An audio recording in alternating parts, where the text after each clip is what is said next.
get going? Yeah. How about? Great. So welcome officially, everybody. We're excited, frankly, to be sharing a place to start with you, the Adirondack Housing Resource. And but let's start, if you don't mind, with introductions this morning. So for those I haven't had the pleasure of meeting, I'm Lori Bellingham, Vice President for Community Impact at Adirondack Foundation. And in a minute, Leslie's going to run through the agenda for the morning. But first, for those who may not be deeply involved with our organizations, Leslie, do you want to introduce yourself and share a little bit about the Northern Forest Center? Yeah, thanks, Lori. I am Leslie Carrison. I'm the Adirondack Program Director with the Northern Forest Center. Joined here by several of my colleagues today, including Adam Bailey, who's helping us run tech, and is my other colleague who's based in the Adirondack. So I'm in Saranac Lake and Adam is in Elizabethtown, and we're happy to be working with all of you on all of these issues. The Northern Forest Center, we like to think of ourselves as an innovation and investment partner to communities across the Northern Forest region, the northern parts of New York, New Hampshire, Vermont, and Maine. And as we partner with communities, we both hear and see the acute issue that community demographics is playing in terms of the vitality of our communities, in terms of both aging communities, aging populations, and also just the loss of young people. And so here in the Adirondacks, we have turned that focus on community demographics into a strategy called Attracting New Residents, a strategy for the Adirondack Park and its communities. That's a holistic community investment strategy meant to think about how we recruit and retain young people in our communities. And not surprisingly, especially given the timeline of releasing that report just 2 years ago, housing has become a really key issue. And that is evident by our turnout today and the interest and salience of this issue overall. And so that is the frame that leads us to this work. We do work on housing both through regional convenings like this and also through applied work where we act as a nonprofit housing developer, most tangibly at this point through several properties that we own on Park Street and Tupper Lake, which we won't be talking about in detail today. But if you want to learn more about that, I'm happy to talk to you about that at another time. Lori, can you introduce yourself a little bit more? I can. I'll back up and say I'm also thankfully joined by some members of our staff today. And excuse me, I'm not sure what happened. This suddenly happened this morning with my voice. So I will try to use my outside voice as best I can. But Callie Brooks, our CEO, is here today, and a number of our board members also. I'll just follow you, Leslie, and say we have all learned how important and housing is, and the foundation works in a number of ways on housing. But I will actually back up for a second for those who aren't familiar with the foundation and just share that our mission is to enhance the quality of life in the Adirondacks through philanthropy. Broadly, the foundation is actually a collection of many charitable funds that together reflect the diverse ways that people choose to help their community or the region.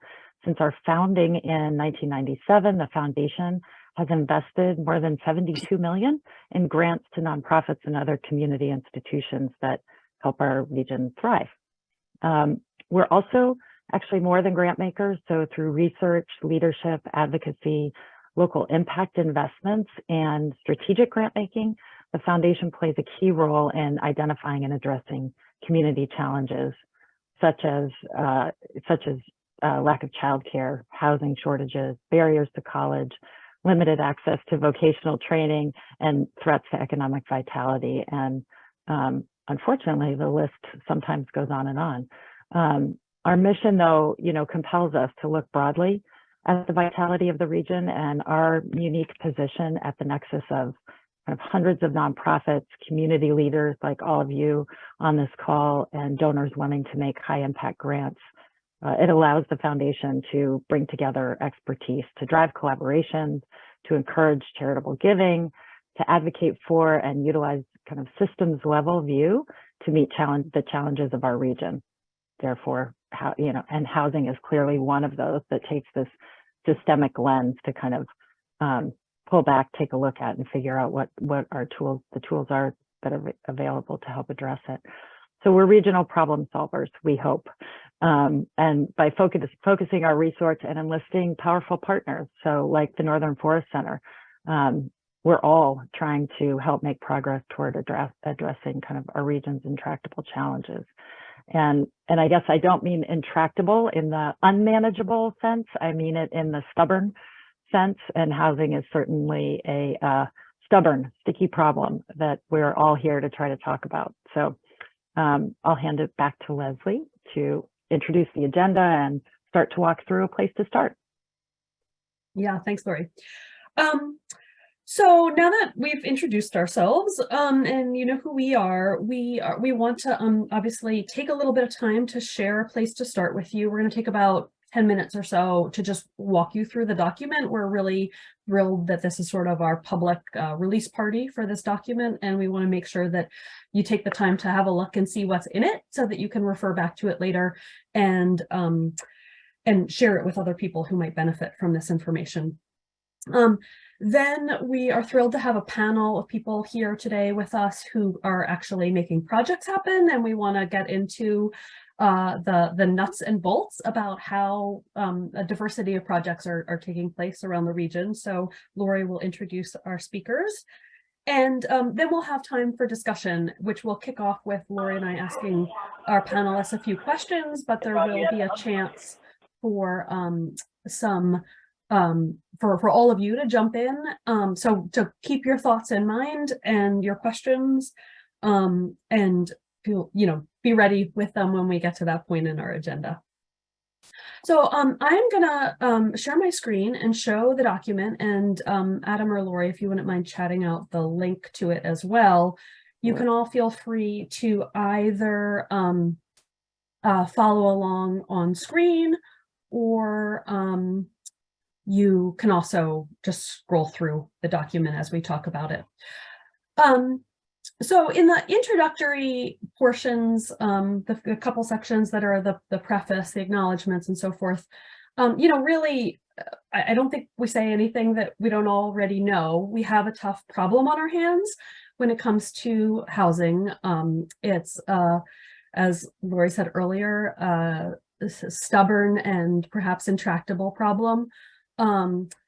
And it's a problem that is affecting the vitality of our communities in a number of ways: our community demographics, our workforce retention opportunities, and so forth. And we don't take a lot of time in the document I'm just listening. we don't take a lot of time in the document to go over to reiterate those challenges, because others have done that, and we'll see that as we get to the appendices, that we try to capture the places that it has been documented more quantitatively. Before I turn it to Lori to talk about the project list, I just want to mention that the acknowledgement section of the document is very important, because really what Lori and I did, and our colleagues, in pulling this document together, was we really just sort of crowdsourced the wisdom and knowledge and information of what's going on throughout the region, and tried to pull it together and synthesize it and share it back. So it's really the work of many of you on this call today, and many others that are listed in the contacts list at the back of the document, that are sort of feeding the content that we wanted to elevate and surface and share here. So sorry, one final thought is that we did hear some feedback that this is sort of an introductory guide, and that is true. We wanted to share some best practices that could add a little structure and substance and connections for those getting started and those wanting to accelerate the development of community housing solutions in your community, who needed to kind of have an idea: how can I get started on this? This seems big and multifaceted. How can I wrap my arms around it? So that was our intention and hope with the document. So Lori, over to you to talk about the project list. Yeah, sure. Yeah, and to Leslie's point of a place to start, where we start with these descriptions of existing projects, it wasn't meant to be an exhaustive list, and as you all know, as you look at it, this changes on a daily basis, right? What projects are getting off the ground, what projects may have met stumbling blocks. And so what we intended to do with this was really to represent models that may work in your community. So based on size, based on structure, based on partners, this was kind of a representative sample of what's going on, you know, in the region right now. So really, these are held out as take a look at the structure, take a look, like I say, at the size and the partners, and we kind of saw these, you know, these groupings. So I'll run through them here, but the groups that we saw, again, as we tried to take a look at the models broadly and see what the commonalities and the patterns were, there we noticed that there were nonprofit-led partnerships or nonprofit-led projects. There were kind of municipally led partnerships, and then the larger scale private development. And so, you know, again, rather than an exhaustive list, I think this list represents about 650 units in process, kind of across the region from north to south. We weren't trying to inventory or, you know, make sure we missed a list or make sure we enlisted every project, because that's going to change on a regular basis. So we'll go through and kind of start with the nonprofit led, right? So there's many will know this, but there are few public funding opportunities or tax incentive projects that for projects under 40 units. So, and those are needed, you know, in many of our communities. So currently, we're seeing nonprofits actually take the lead on these smaller projects. All 4 of the projects that are named in this section have between 4 and 30 units. So most of them have gained site control. They've begun development through a mix kind of traditional lending, mission-based lending through CDFIs, philanthropy, including land donations and grants, and unique public funding through kind of not one time, but very unique point in time programs such as ARPA and downtown revitalization initiatives. So if you go, I'll kind of mention a couple things quickly. If you're back at the top at Fawn Valley, which is in North Alba, we'll hear from them this morning. I won't spend much time on it, but you'll see, you know, 22 owner occupied units up to about 200% AMI as we walk through. Leslie will reference this in the document. There's a glossary that kind of goes through, you know, these terms such as AMI. Most of us will know that, but the 200% area median income that's noted in the Fawn Valley project, just to give you an idea, I'll use Lake Placid, right? So Lake Placid, the area median, 200% area median income for a 2-member household is 118,000. And for a 4-member household, it's 147,000. So that gives you an idea of the range of the types of people who might be able to afford a home in this project. And the price point, for instance, there will be about 220,000. So moving through to the Fairfield in Queensbury, we're going to hear from Adam on this project too today. 27 condos. These are kind of mixed income, so up to, you know, from 30% low to moderate income up to 80% and possible, I think, and Adam will correct me later if I'm wrong, but up to about 110% AMI. So again, this project is kind of unique in that it leverages the habitat model for multi-unit dwellings, and the price point will be, you know, under 200,000 a unit. So both Meadow, which is also in here, this is, you know, again, one of those smaller projects, likely to be about 4 single-family homes and income requirements below 20% AMI. Also, price point around 100,000. So, and then finally, Park Street, which is led by the Northern Forest Center. So Leslie can let me know if I'm wrong, but the 9, you know, again, the scale here is important. 9 long-term rental units, affordable, you know, to around 80 to 120% AMI.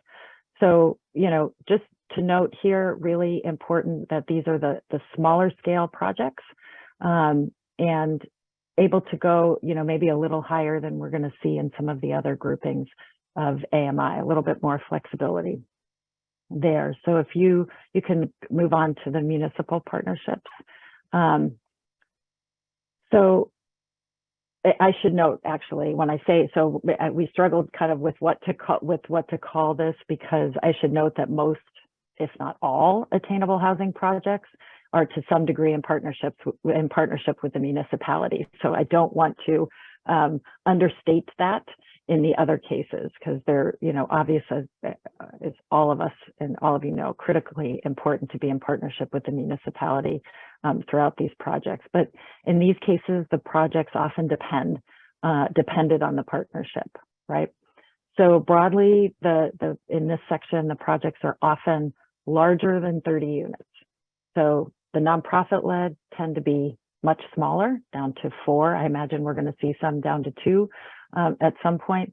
But all that are represented in this section are between, I think, 40 and 80 units.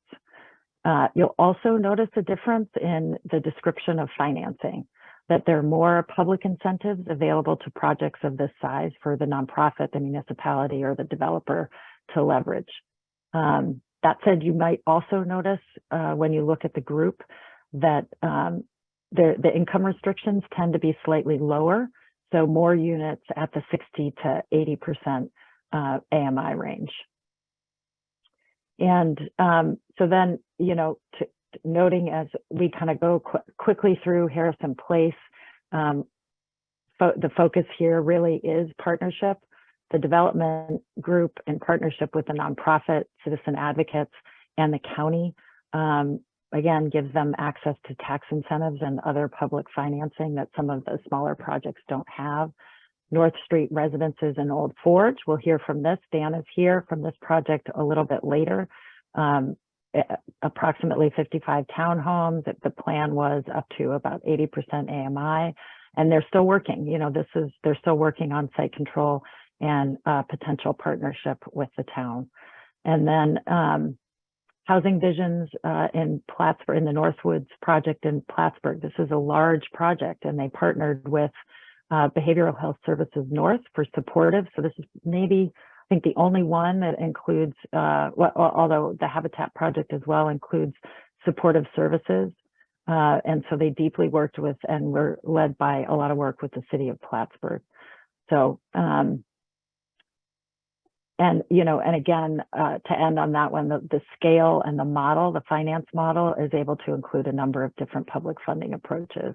And that's probably a good transition to the larger scale private developments.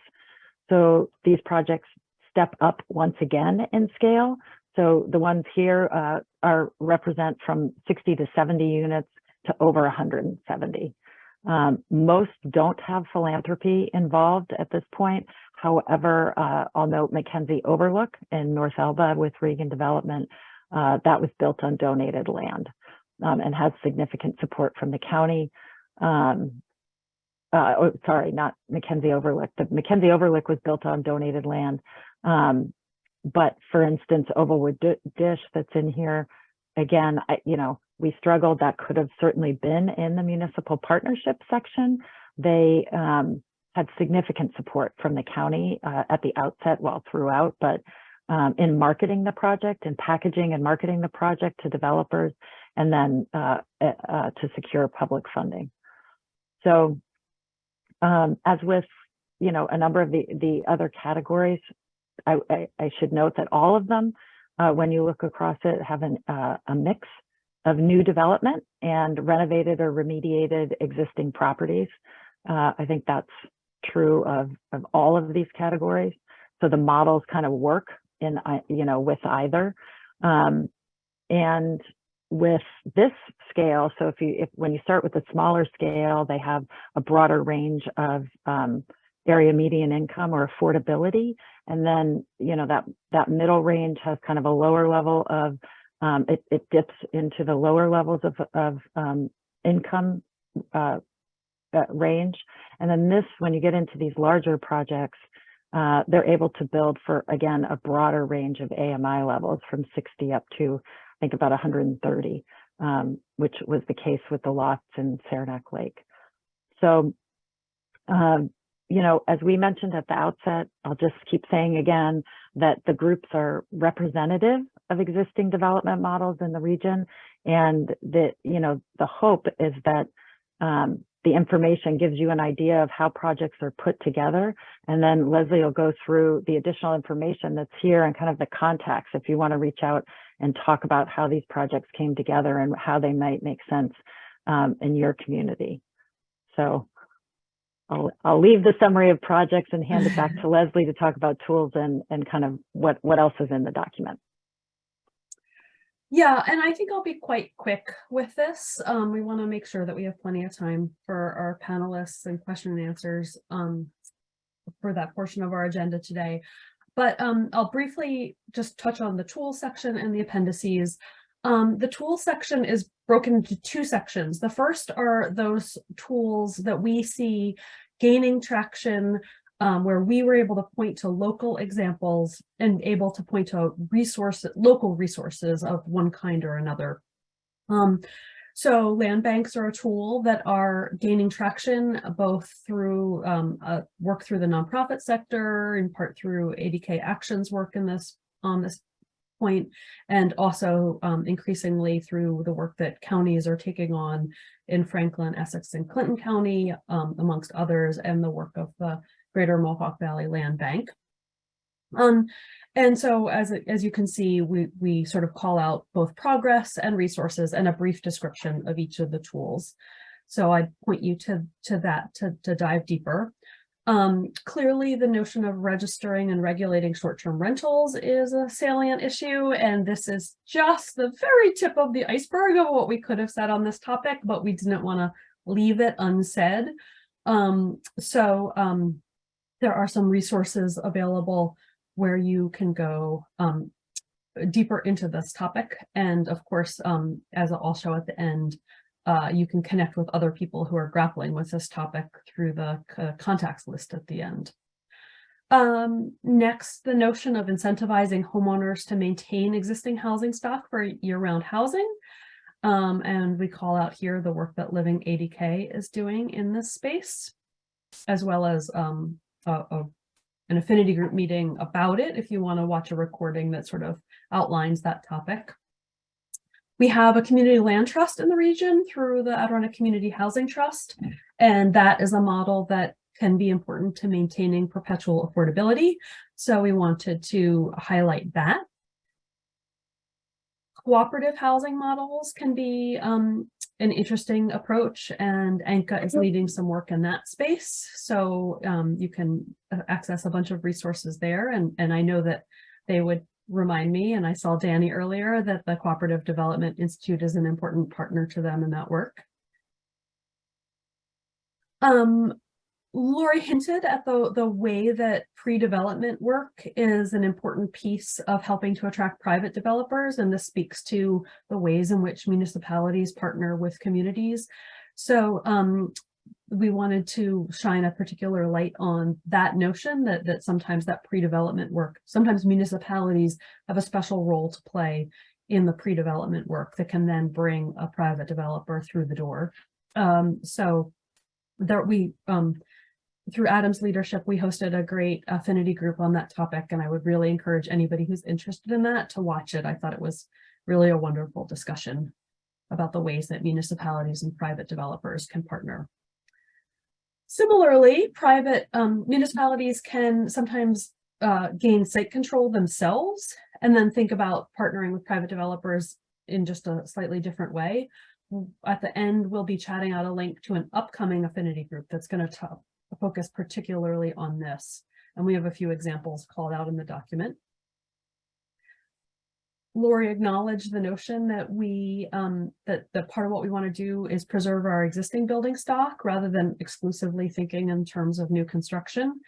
Goodness knows our existing building stock can use some investment, and so there are some special incentive structures that can be accessed that can support that approach.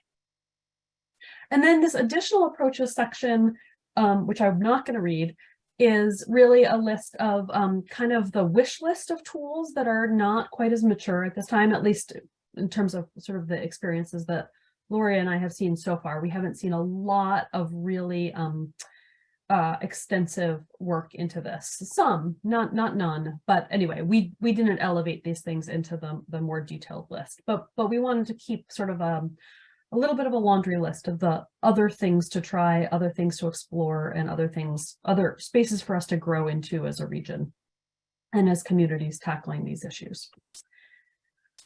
And so also I wanted to just very briefly bring your attention to the content that's in the appendices.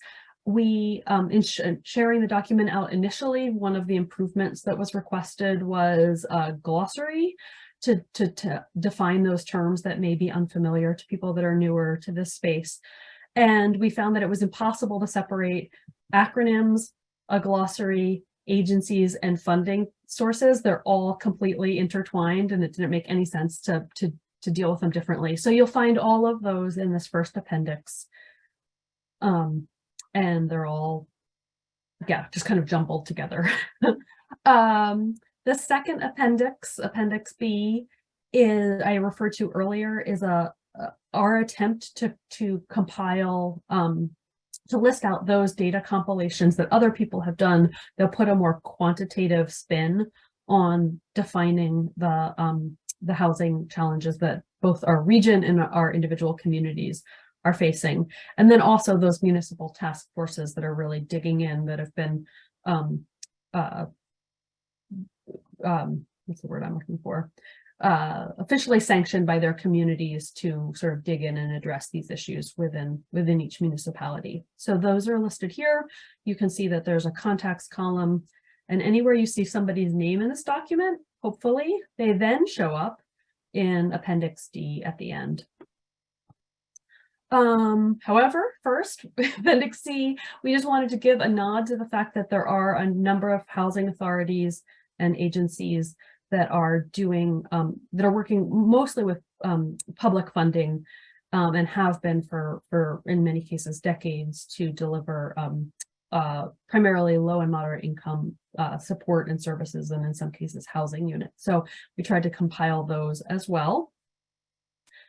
And lastly, as I mentioned, perhaps most important to this document is the notion of connecting people with one another. And therefore, we have this contact listing at the end. So if you see somebody's name earlier in the document and you think, wow, that sounds interesting, this is where to go to learn more about the people that make up this document. So, Lori, anything else on this before I stop sharing and we turn to our panel? No, I mostly am going to thank all of those people that you see listed in here, because to Leslie's points, you know, in terms of feedback that we've received, or more importantly, a willingness to be shared in this document, we really just want to thank. This was about pulling it together, but all of the people there are not only doing the work, but are willing to be resources for others. So we just want to continue to thank all of them. And as Leslie said, hopefully if they're captured earlier in the document, you will find their contact information. We've tried to be careful with that, but thank you. Thank you to all of those folks. Many of you are on here today, and a few of you are about to be on the panel. So to bring that alive, an actual, the document, but to bring the real work alive, we want to introduce our panelists, who themselves are all involved in projects of various stages of development, varying size communities, and currently listed in a place to start. So I will, we'll just jump in, and I'll kick us off with the first project and panelists. So we have from Fawn Valley in Lake Placid, we've got Steve Sama, who's the president of Homestead Development Corp., and Emily Kilburn Politi, who is a Homestead board member, a council member for the town of North Elba, and a member of the Joint Community Housing Committee. And I could go on. She's been involved in quite a bit of housing issues, but But thank you to both of you. Welcome, and they'll take a few minutes. In terms of how the discussion will go, we'll have each of the three projects give us a brief description of their project and where they are in this point. And then after everybody has a good sense of these projects, we'll move into Q&A. So Steve and Emily, take it away. Thanks, Lori. So our project is, well, what a nice picture. You see the 6 single-family homes that we're developing now. We have 4 families moved in. In the foreground, we're going to be placing 4 fourplex townhouses. These are all ownership possibilities for sale, and they're modular construction. We've created a 501c3 nonprofit to help us with this. The land was donated to us by a local family.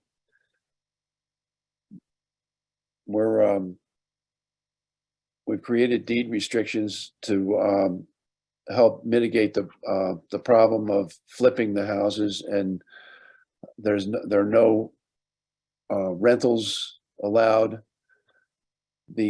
As Lori said, that the cap for income is income limited, but to 200% area median income.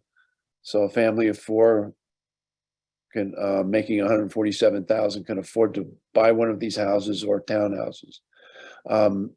However, they can't afford to buy houses in Lake Placid. These are intended for essential workers, people who contribute to the community, who serve the community, teachers, cops, nurses, firefighters, hospitality workers. And that's the demographic that we're serving. The 4 families are all fit within that demographic too. So these are all 2-bedroom homes. The houses that you see here all have full basements, and they have an attic that is undeveloped, but can be 2 more bedrooms. And we've plumbed up the plumbing. We've stubbed up the plumbing to the underside of the subfloor to allow for a bathroom to be installed upstairs. So the critical elements for us have been, for me anyway, have been assembling a board that is really remarkable. Also being able to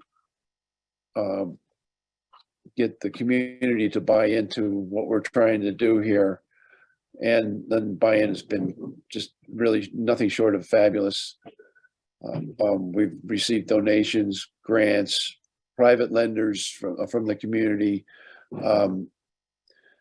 Adirondack Foundation deserves a big acknowledgement here too, and what they've done for us in grants and their private lending.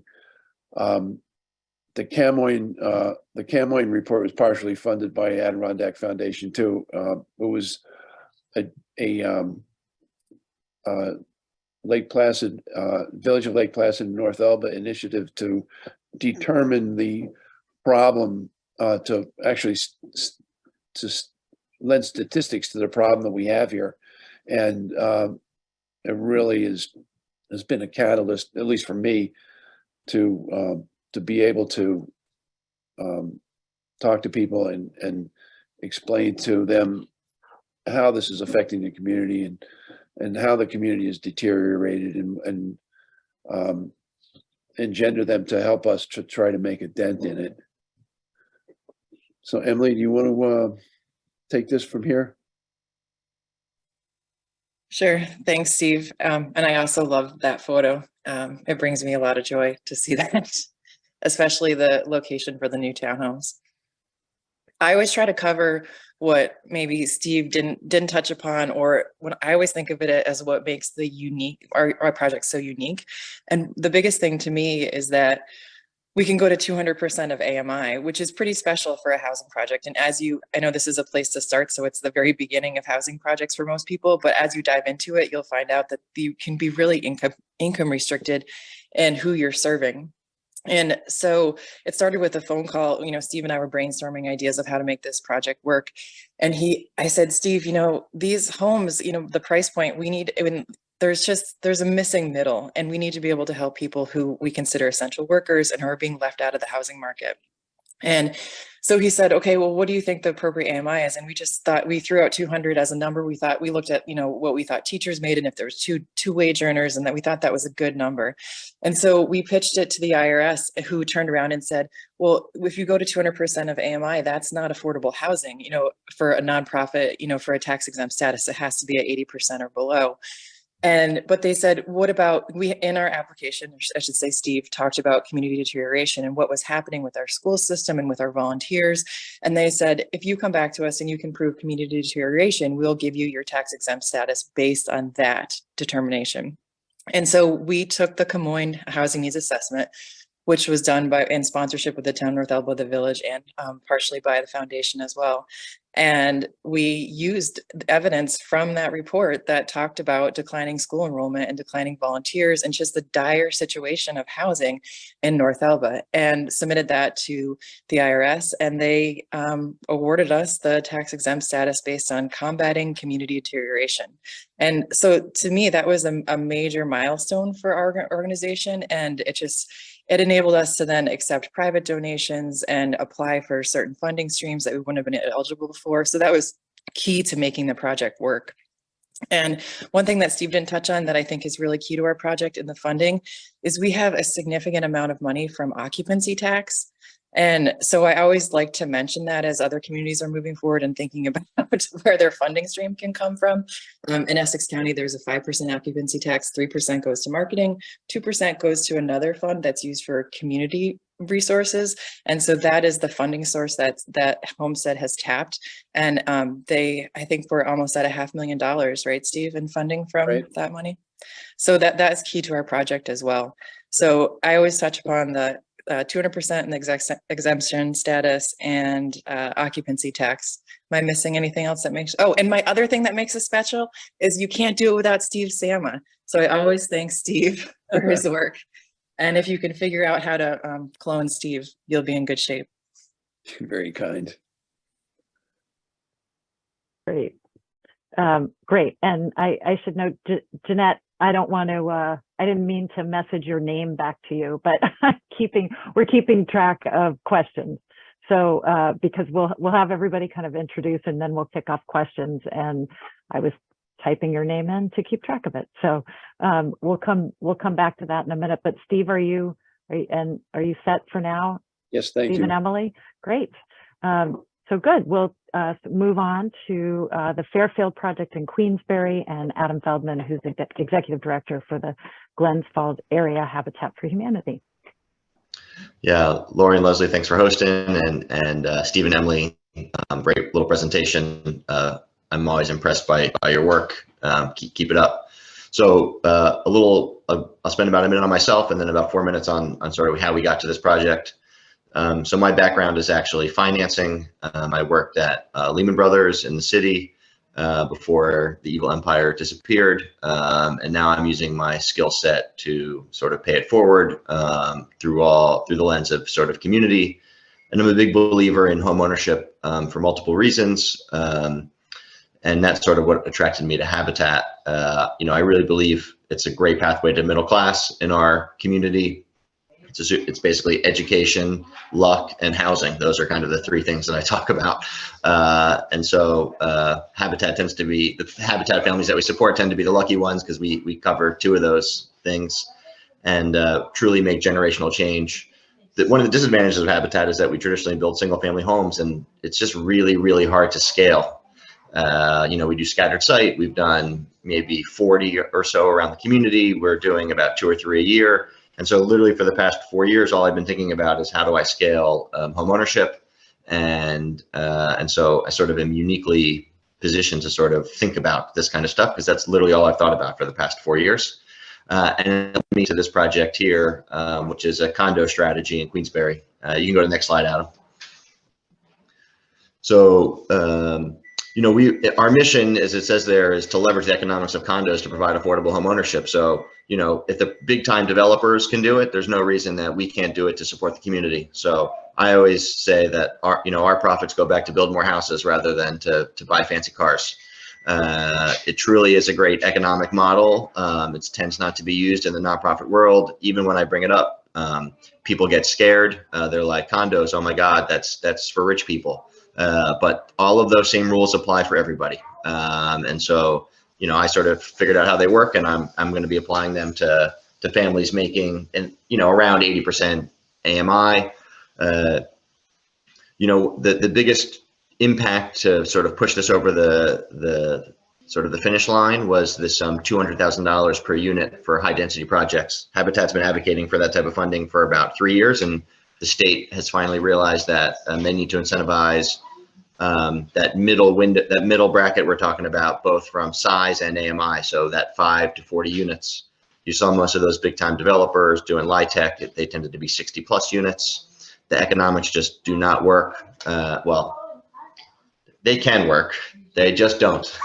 And that could be for a separate conversation, maybe over a coffee or a beer. But you know, it's really, really hard to build in that 5 to 40 range.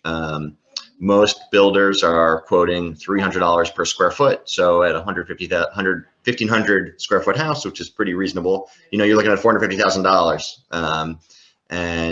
And that's not even affordable, even if you move up to 200% AMI, you know. So our goal is around $200,000 or less. And we want to really push home ownership. That is our mission. Go ahead, Adam, next slide. So I opened my big mouth at an economic development conference, not at a housing conference. For those economic development folks on the call, or the community leaders, you know, housing is the new jobs. Right now, you need a roof and Wi-Fi to attract, and a beautiful place. So the beautiful place Adirondack has, that's no worries. Jim Siplon and his team has created similar coalitions that like Lori and Leslie are doing, and the Wi-Fi has improved significantly. And now you just need a roof to attract people. And so I said, Habitat is looking for large pieces of land to develop, to do a home ownership model, and a landowner who owned the pieces of property that you see in front of me said, I have all of this land. I will sell it to you at 50% off. And got really, really good financing, and that sort of freed up some capital, so we didn't need to dump it into the land to spend on pre-development. And you see right there is the initial sketch plan that he actually created, the original landowner. We're sort of had the opportunity to start from scratch, but we're going to be basically building 2 bedrooms, 2 condos, or 2 bedroom, 2 bathroom condos. It'll be designed for the workforce. So folks making, you know, $60,000 to $60,000 a year, give or take. We also think, in addition to sort of the workforce, there's also a high probability that this actually may naturally, organically become senior housing. We've gotten lots of feedback since we announced this that seniors are trapped in their homes, i.e. they bought a home for $50,000 in 1985. It's now worth $300,000. They'd love to sell it, but they can't. But they also want to stay in their community. They cannot sell their house for $300,000 and re-enter. They have to basically leave the community, and they can no longer afford the maintenance. And so this is a low maintenance sort of downsize strategy. And then that frees up that $300,000 unit for that 200% AMI earner, and I don't need to lift a hammer. It just sort of organically also happens through a trickle down effect. So we're sort of really excited about that potential opportunity. And so my skill set is in financing. So this is going to be funded with grants, with CDFI funding, with donor support, and there's going to be lots and lots of layers. And just like Steve mentioned, we're going to be doing a lot of the deed restrictions as well, which is we're sort of good at. We do it already with Habitat for Humanity, so we have all of that infrastructure built in. You know, as an example, when we sell our single family homes, there's usually like 5 liens on each house, just as an example. So it tends to be complicated. but we've sort of streamlined and figured that out and found the right banking partners and have trained everybody up. So now we're just doing that basically the exact same strategy, but on a $12 million project rather than on a $300,000 project. So we're super excited about this opportunity, and in parallel, you know, once we exit the pre-development phase, I'd love to sort of use my knowledge to pay it forward again and help other projects in the area. So feel free to reach out, and I'd love to kick some ideas around with the future partners. So that covers me, Lori and Leslie. So thanks. That's great. Thank you. Thanks a lot, Adam. So we'll move on then to Dan Kiefer-Bach, who's the Community Development Specialist at LivingADK, to share some information about the woodlands in Old Forge. Hi, everybody. I'm Dan with LivingADK. First off, I just wanted to echo what everybody else is saying, that we're kind of all in this together. So please feel free to reach out to myself or LivingADK or probably anyone on that list if you're not sure where to start, just want to communicate. You know, we all know what that feels like to start to try to swallow the whole thing all at once and kind of chunk it down. I'm going to speak quickly to the actual woodlands development. We're in a bit of a unique scenario in that with some of the previous ones in that LivingADK specifically is not a developer nor the town, and so we're kind of a facilitator and or a communicator. So my perspective on, you know, helping to coalesce a project is going to be very different than some of these other folks. But you may be in the same spot that sort of we are, in that you're not on the town board, right? You don't have any previous build experience. You don't have tons of money to donate to a project, and you might say, "Well, God, how do I get everybody in the same room to communicate?" The approach with the woodlands came about sort of as a square approach, I would say, where you have 4 different folks that are involved. You have, in this case, a landowner. So there was a parcel of property that is and has been available in the community. You have sort of the infrastructure and the legislature. So the town that has identified that there's a housing need within the community and passed a resolution that there was a housing crisis, in fact. You have the developer. So there was an opportunity for a developer that presented itself based on the potential availability of land and sort of this housing need that was based on a housing study that was performed by LivingADK.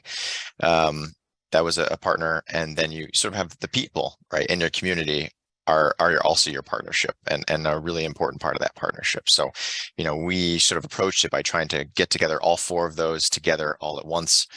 And so I'm going to speak a little bit quickly to maybe some of the things that you should start to think about if you're trying to get together all 4 of these folks in the same room, things that we learned that were effective and things that we would have done differently or would still be doing differently. The first question I would say is defining very specifically and firmly what the actual housing problem that you are trying to solve is.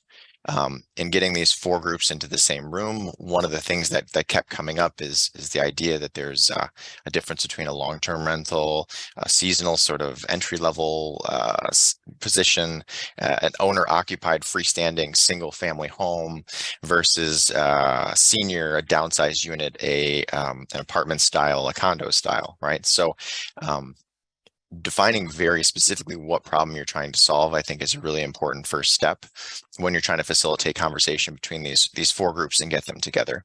And you may think you understand what the problem is, and you've got an idea of what housing actually means, but keep in mind that the developer, that the landowner, that the town board, that the wider community may have very different ideas as to what the actual problem is. So that's a really good first place to start. Second would be collecting as much data, and data is vitally important to support your choices as to what types of housing units that you're looking to build, how you're going to go about attracting a developer, how you're going to go about acquiring site control, what types of sort of infrastructure improvements that on the legislative, on the town side that might be needed, right? So that data is going to really support, you know, we're benefits by, you know, a single family unit versus an apartment style condo versus sort of some other structure. The next thing that I would say is that, you know, as you're building your coalition, It's really important to have a committee that is made up of populations you're trying to attract into the conversations. Early on, when we were sort of trying to convene these 4 different groups together, one of the things we found is it was really easy to get together a bunch of other like-minded people who identified that there was housing as a problem. And so we all got in a room together and said, yeah, housing's a problem, housing's a problem. And what we found is that now that we've gotten further along in the process, we have a developer, there's potential for land, that one of the things early on, which have been very helpful, would be to have brought in other perspectives, right? People that you know are actually that workforce that you're trying to attract. You know, do you have, if you're trying to attract young people to your community, do you have young people on your committee that's looking into this, right?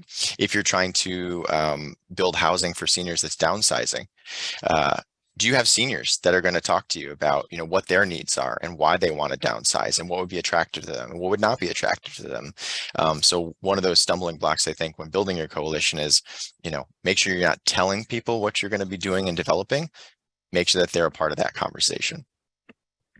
The next thing that I would say is that after you form that coalition and you're collecting that data and you're sort of attracting these 4 squares together, the next thing is be transparent and be very communicative to the wider community.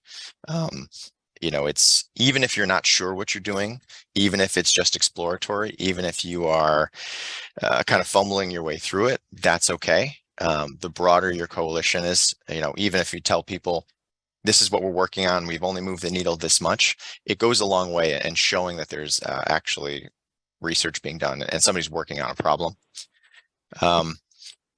Next, these are like a lot of little bullet points, but as you're forming your coalitions and as you're bringing people on your team and you start planning out these projects, and the next thing I would say is make sure that you have solution identifiers on your team. Problem identifiers are great. You know, folks that'll tell you, here's what the issues are, here's what I see, here's my opinion, here's the thing that, like, from my perspective, I see. Very invaluable. But you also need to have doers. You also need to have people that are willing to pick up the phone, people that are willing to wade into waters that they're not comfortable with, willing to have hard conversations, willing to do the actual footwork. And I guess the last thing that I would say is you know, as you get further in your project, right, you've made it to the point where you've got site control, you've got a partnership with a developer, whether that's private or not for profit, or it's you internally. You know, you've got some buy-in from the town or from, you know, wherever that infrastructure is coming from. I would say that don't assume that everybody at each one of those points is on the same page, right? That everybody's sort of reading the same textbook that you're reading. Because one of the things we've found as we've moved through this process is you're more educated about the problem than probably most other folks in the link of that chain are. So it's really important that, you know, you're sort of sharing the knowledge that you've gained, because it's going to pay dividends as you get towards the end of the project, and you know, you start, you know, putting the shovel in the dirt. That everybody's sort of on the same page, understands the problem, brings their own unique perspective, feels communicated with, and there you go. So, thank you.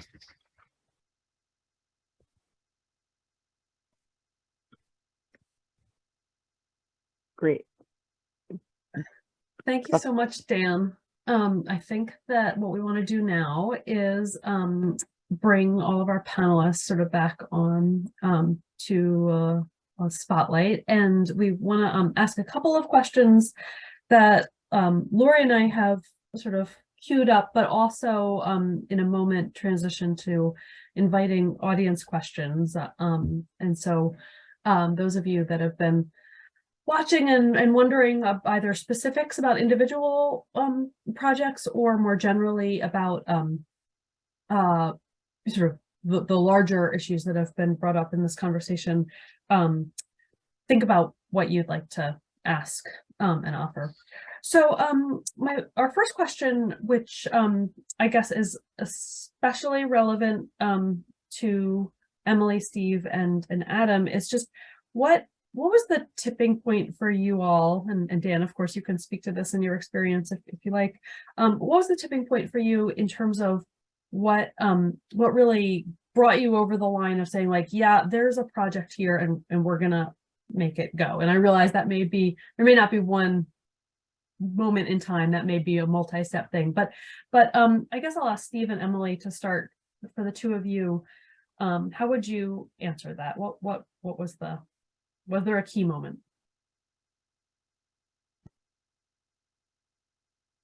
Well, I'm gonna let Steve answer. I have a comment. We live in Lake Placid and we know there's a problem. We've known there's a problem for a long time. The Camoin report for me was the catalyst. And talking to other people that in the community, Emily and people who live in the community,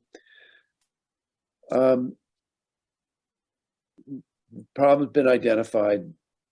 There are people who are willing to step up and contribute land, and I developed a plan for this particular community, for this neighborhood, and the APA was cooperative. The town was cooperative. Everybody's encouraged us all along the way, because we were able to, I think, kind of identify the problem and have a plan. Like Dan said, you need a plan, you need a solution, or at least partial solution. We're just making a dent, really, but we want to also show that this can be done, and that kind of let other people see that it can be done, and hopefully there'll be others that want to take up the mantle as well. Emily?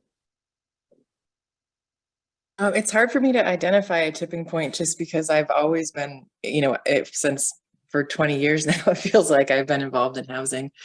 But I have to say that when Steve asked me to join this project, I didn't hesitate, because I knew that we had reached a point in time where we had to do something, and this was actually something. Like, this wasn't just talking about it, and it was so exciting to be part of an actual project that has results. Awesome. Adam, could you speak to the question? Yeah, so I would expand on what Steve and Emily said, and Dan did a good job with one of his bullets, but it's like, for me, the biggest thing was I had faith in the community as partners. That is so important. And Steve just went through a list of, like, I had this person and this person and this person and this person. I was more of a leap of faith because my leap came earlier. I'm a little bit more comfortable, and I, in general, love my community and trust the community will step up, and they have. And so once you have that foundation of the community believes in this, you need that. And then after that, for me, it's the site control. Find the piece of land and build around that. So make something tangible. So first, hit sort of like the emotional, like, everyone buy in, here's my square, come in.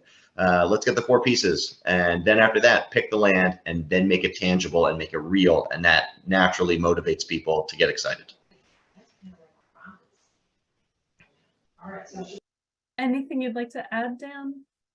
I can just say that, in this particular model here, like, I get paid to work on housing things. So the catalyst is, recognizing that there's an issue. And if you have the ability to tap somebody in your community and say, hey, please spend 40 hours a week working on this problem and coming up with solutions and being creative, that can go a long way. I know that most folks can't, always abide by that model, but it's definitely allowed me to sink my teeth into the housing problem in a way that, if it was just a volunteer or a group of volunteers may not be able to do so. So there's that. Great. So I'll ask, before we start opening it up a little more, a question also. So the flip side of that, right? So were there significant kind of challenges along the way, things that presented a barrier, technical, otherwise, infrastructure, technical or otherwise, that may have or might have stopped a project? Something for people to kind of keep their eye out for as they move into these kinds of projects. And anybody who wants to unmute on the panel and go first. I could speak really quickly about the balance of an approach that is both data driven and an approach that is narrative driven. And I think it's just human nature, but a lot of folks in our community, about half, I'd say, we're really focused on the hard data. How do we know we need this type of housing? Where does these numbers come from? Who's developing these numbers, et cetera, et cetera. So, make sure that you collect data. It's important for funding. It's important for collaboration and partnership building. It's important if you're going to try to attract a developer, but equally as important is that narrative building, right? There's about half of our population who the data and the numbers is far less important than this narrative of how and why this thing or problem is affecting a community, and how and why that solution comes about. So I think it need to be sort of an equal balance.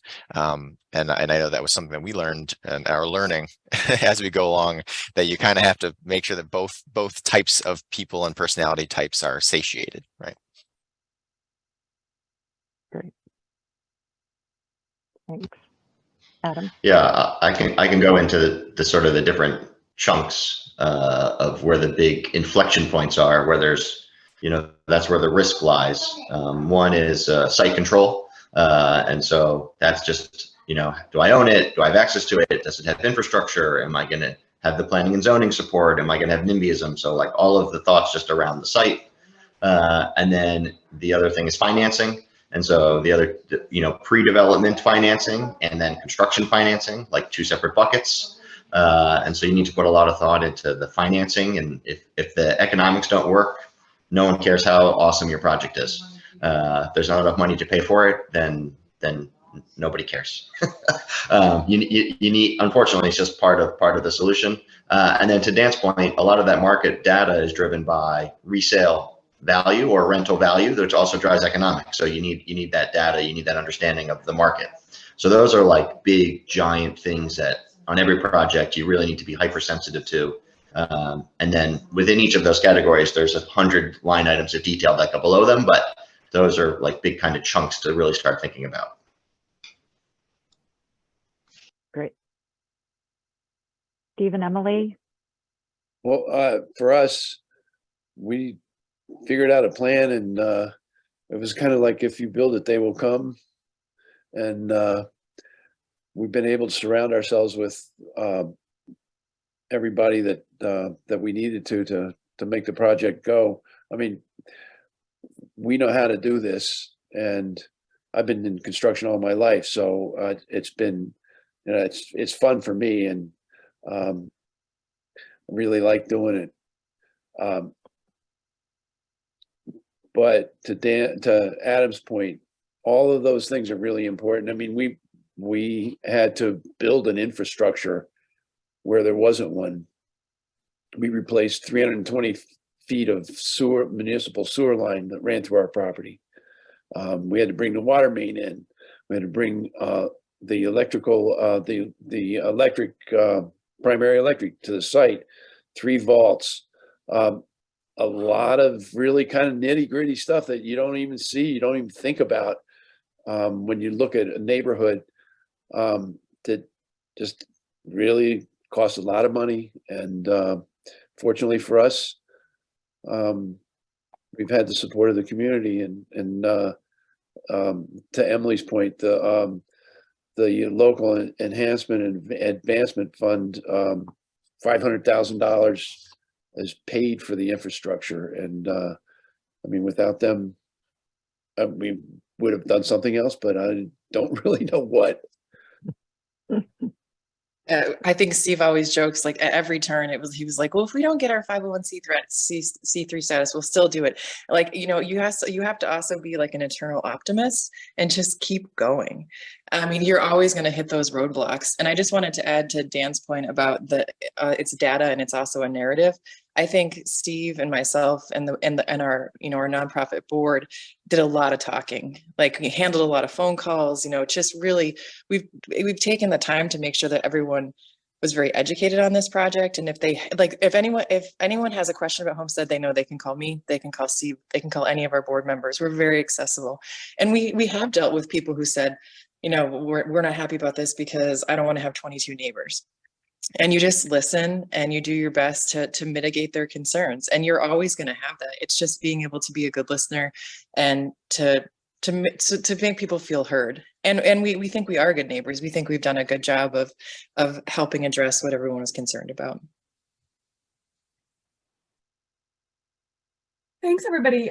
So we want to, seeing the time and realizing that we don't have a ton of time left, we do want to make some space for taking questions from all of you that have joined us today. So some of you have chatted in questions into the chat, but I'd encourage you to just sort of use the reactions button to raise your hand so that we can call on you and you can ask your question verbally rather than us needing to read it. And so while you're doing that, I will go back and try to find, Steve, there was a question specific for you and Emily. Yep, Okay, I've got it. Lori. It was Steve and Emily, how are you able to restrict sales to, quote, essential workers in your community? Emily, you want to speak to that? Sure. Well, so we accept applications from everyone, and then we have a 3-person selection committee. And so through our selection committee, we look at what their employment is. And so, I mean, we're not a public entity that, we get to be selective about who we offer our housing to. And so actually in our townhomes, we've also have publicly said that there will be a set aside of 4 units for the local hospital and 4 units for the local school district. And so we set our own parameters. And so that's how we've done it. Then we created deed restrictions. We spent a lot of time figuring out the verbiage. We looked at a lot of different housing groups across the country, and we came up with the basics of not allowing rentals, a formula for resale that keeps the home buyers from flipping them.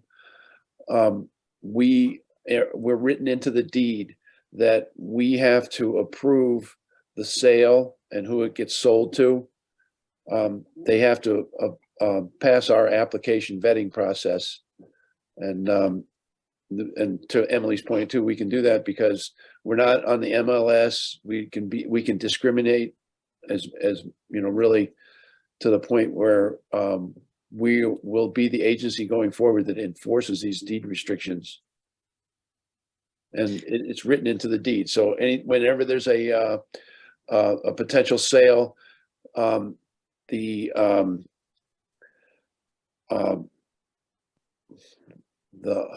is the Seller? The seller, when the deed is vetted by the I'm trying to think of the Title? the title search. Thank you. The title search, when the title search happens, we come up. We're in the deed and we have to be notified right away. So we're able to we will be able to address these concerns, the concerns that we have and the community has. I like the real-time demonstration of teamwork at demonstrating the notion that it takes a team even to sometimes finish our own sentences. I have personal experience with that. So again, I'd ask anybody in the audience that wants to just use the reactions button to raise your hand. Donna Watton, I'm going to call you out. You sent me, I think, just a private message with a question that would be best expressed, I think, verbally. Do you mind if I ask you to share that? Not at all. Ty Conderoga is involved or engaged with Regan Development for a development down here that's very similar to the one that they did up in Lake Placid. And we're super excited about that. And it's going to do a lot of really great things for our community here, including help us grow this community the way we've been working on for about 5 years now. Thai Alliance is the designated nonprofit partner for them. And I just wanted to ask if anybody out there or on the panel has any good tips for me as to how we can be the best possible partner for them, ways that we can help support them and support our community through the process. Dan, can I ask you to field that first, since you're kind of in that situation? Hi, Dan.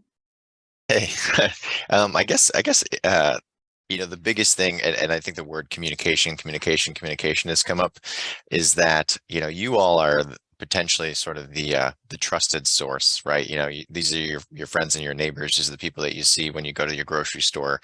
And by being the, not the arbiter, but sort of the person who sort of has evaluated the developer and the project and sort of is the trusted source of information to spread both the need for that project, you know, some of the being honest about some of the challenges and being excited and eternally optimistic, as Emily put it, about the potential for the community. I think that's a really important role to play. And some of that comes, as I said before, from that data gathering. You know, is that developer prepared to, are they working off of current data of census data and information about number of units and types of units? Are they working off of something that was done previously? Are they planning on collecting that data internally, or are they going to enlist the help of a partner like yourself to collect that information and help support, you know, further development? So I think data gathering and information is a big part of that, and communication with the wider community. I was a little nebulous, but you know, as a private developer, if they're not from your area, you know, your friends and your neighbors and legislators, they may not know that group or that person or those people. And so I think it's sort of incumbent on you to kind of help, you know, further strengthen those bonds if they should be strengthened, I guess. Thank you. Thanks, Dan. Steve, Adam, or Emily, does anybody else have anything you'd like to add to that? Yeah, it sort of goes along with Dan. You know, Reagan Group, when they're building in Saratoga Springs, they just call me and say, can you please come and speak on our behalf? You know, leverage your brand of Habitat for Humanity. People know who you are, right? So if you want to support them as much as possible, but also understand that, like, they're a big time private developer and have lots of money. And so don't be afraid to say, you need to spend money on X, Y, or Z. And then they'll say, we don't have it in the budget. And then say, just keep pushing. Like, don't be afraid to push. It goes both directions. You support them because you ultimately, it helps your community. But you know, there's a lot of capital getting flown around at these projects. So don't be afraid to also, you know, as you're listening, have some opportunities to push back and ask them to do some lifting as well. Yeah, they seem very generous in that way, and very experienced, sort of in the community support realm, although somewhat timid of it as well. You know, I think they've had enough negative experiences in there too, that they don't want to fight the battle. So they go both sides, kind of. It's interesting. Yeah, you fight that battle for them, and in exchange, you know, try to push for better pricing on some of the stuff they're doing. Right. Like, because that's the thing they can control. You control the community and all of the communication and the language, and you can push them a little on the economics in exchange for all of your hard work that you're doing for them. Good tip. Yep. I think this is a great example of what, you know, really what we hope both this document and this conversation would do is sort of start to really facilitate this, you know, very direct idea sharing. So do others have questions that you would like to pose to our panelists? If not, we do have a couple more questions that we had queued up. So please feel free to raise your hand at any time. or add questions to the chat window.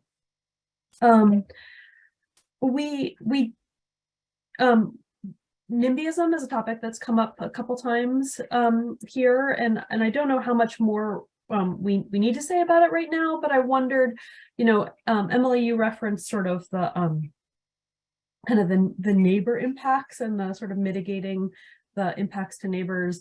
Dan, you referenced the importance of keeping a strong coalition and communicating as much as possible. Is there anything else that you would add in terms of any suggestions or lessons that you've learned that you would want others to think about as they are at earlier stages of project development in terms of communicating and trying to get out ahead of possible NIMBY-based concerns, which is a term that we define in the glossary of the document, if you're not familiar with it.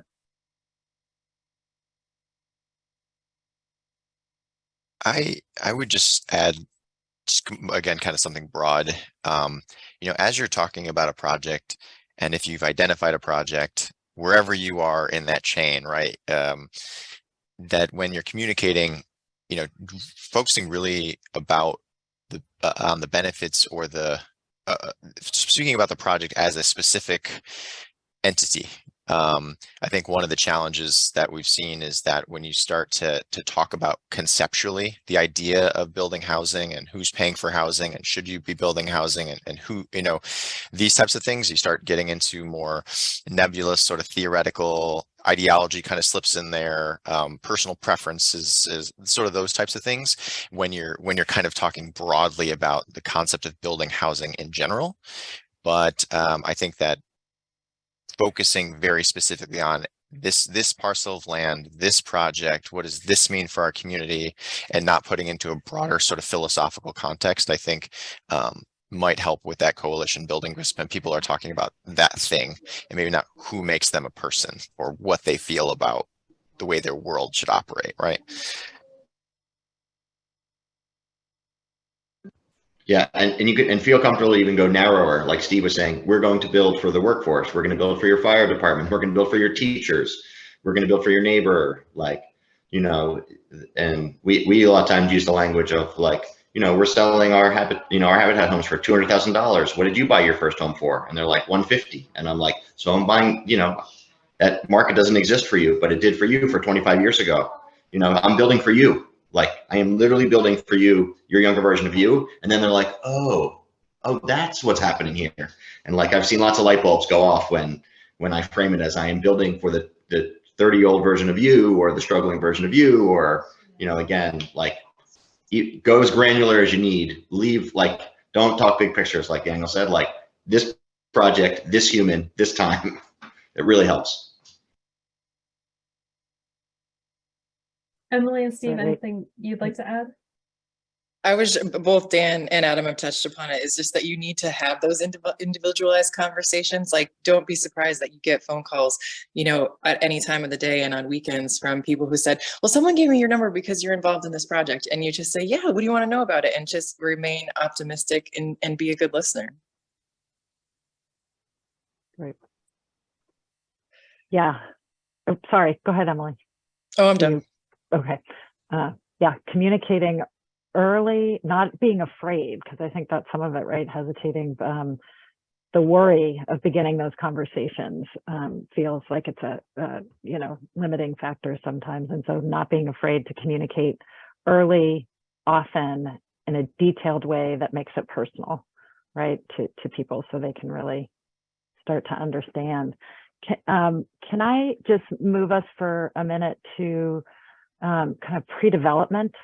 So that, and I know that's a broad, what's the list of pre-development costs, but, all the way from, control the property, which you talked about, Adam, or I would say pre that, identifying a property, marketing it, all the way through control and architectural and engineering renderings. You know what the list is better than I do, but so who's kind of carried the costs on your projects? And you referred to this already, Adam, as a barrier, and so have partnerships come into play at all with this? How did you, get through the pre-development, the cost of the pre-development process? Uh, yeah, it's really hard because that's at-risk money for the entity. Whatever the entity is, that's very at-risk money. And so in theory, you can invest $250,000 and get nowhere or run into an actual roadblock. And so you need to figure out where that money's coming from.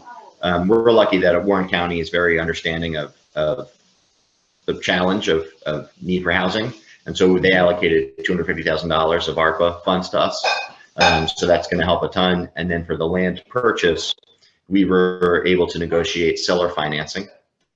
And so I don't need to pay that until I get my construction financing, more or less. So I basically deferred that payment. And then also, if needed, Habitat for Humanity International has a funding stream that will do match funding. So they'll match up to $100,000 of pre-development costs if I can find another 100,000. And then they will, if the business quote unquote fails or run into a dead end, I don't have to pay the $100,000 back today. I have 30 years to pay it back. So that's like $100 a month for the next 30 years. That's much easier pill to swallow than $100,000 today. So there are, and also we've given the state HCR feedback about small developers. They're feeling it really for their MWBE developers downstate. There are no pre-development dollars. There's no big balance sheets. Reagan has a big balance sheet, as in they have lots of money to throw around and they can borrow against it. Us small-time players, we don't have that. So we have to be super nimble and super flexible. So, I heard, I kind of wish I was building the Adirondack so I could call you. Because it sounds like you have a great partnership with Steve and his team. So that's what I'd add on for our project.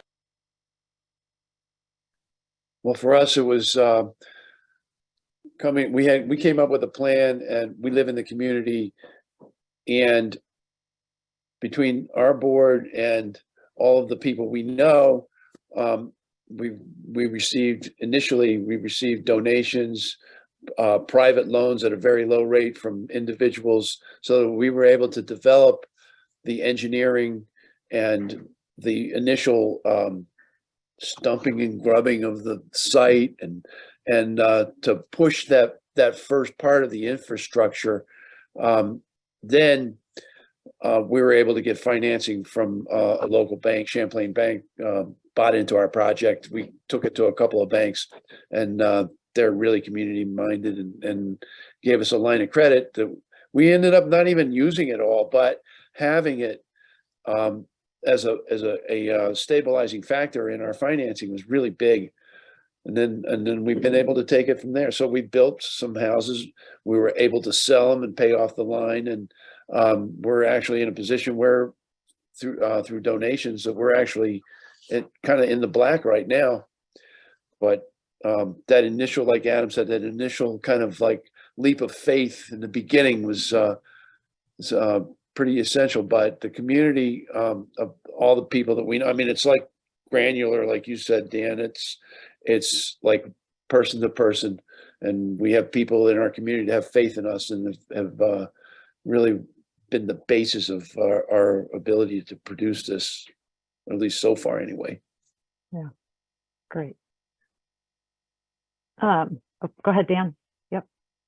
I was just going to say in this particular project that's being discussed, the pre-development cost was fronted by the private developer, and I will say this comes with pros and cons, right? It's nice because somebody is putting that money out on the table to do these pre-development sorts of things.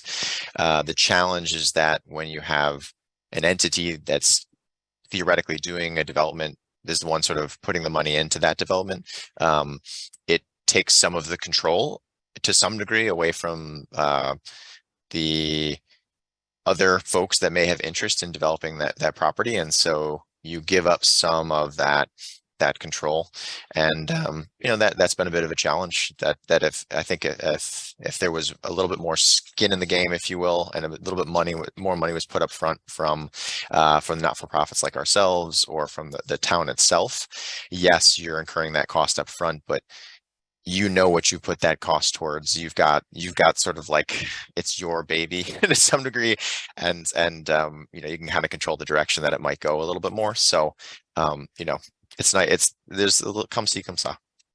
Yeah. Thank you.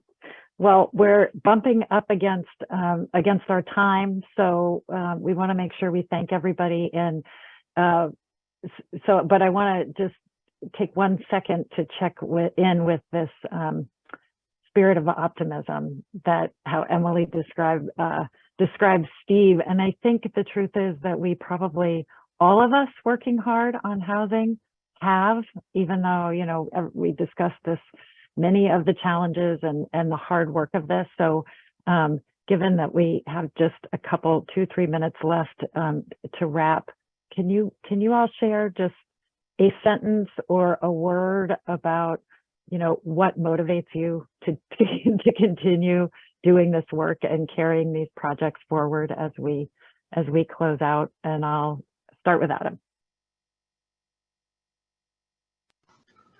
I would say my word is freedom.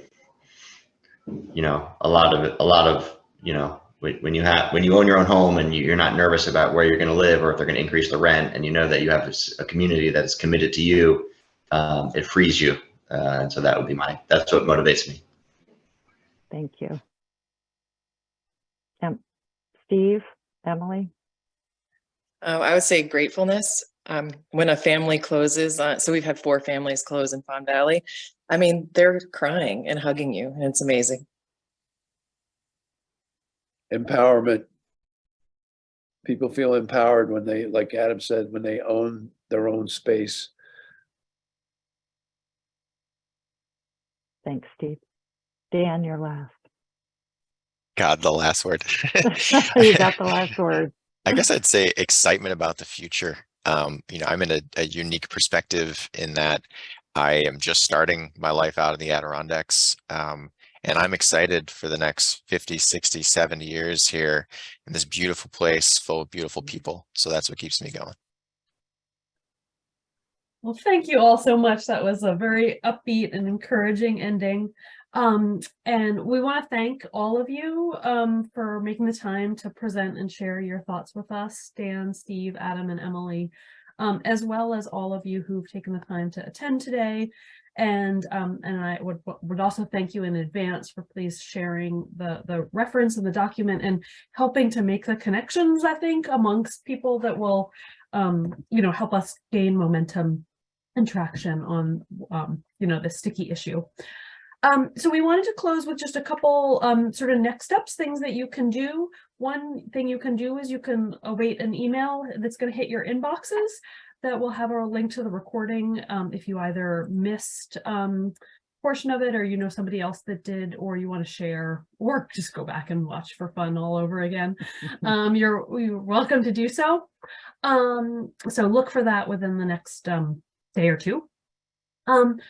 We at the Northern Forest Center, Adam Bailey is leading an affinity group session on April 11th at 10:30 on this topic of municipalities taking the extra step to having site control and how that might work. So it'll be a deeper dive conversation into that topic. And if you don't get invitations from Adam and I, and you'd like to get them, please shoot us an email. We'll include that information of how to do that in our follow-up email. On April 27th at the Hotel Saranac, the Adirondack Park Agency is holding their Adirondack Planning Forum, what used to be Local Government Day, and there are several sessions relevant to housing on that agenda, including one that I'll be a part of if you're curious to learn a little more about the Tupper Lake project I mentioned earlier. And I'll be speaking along with Jeremy Evans, who I think is going to talk about the Franklin County Land Bank, and Beth Gillis, who's going to talk about the work that the Lake Champlain, Lake George Regional Planning Board has been doing around this issue.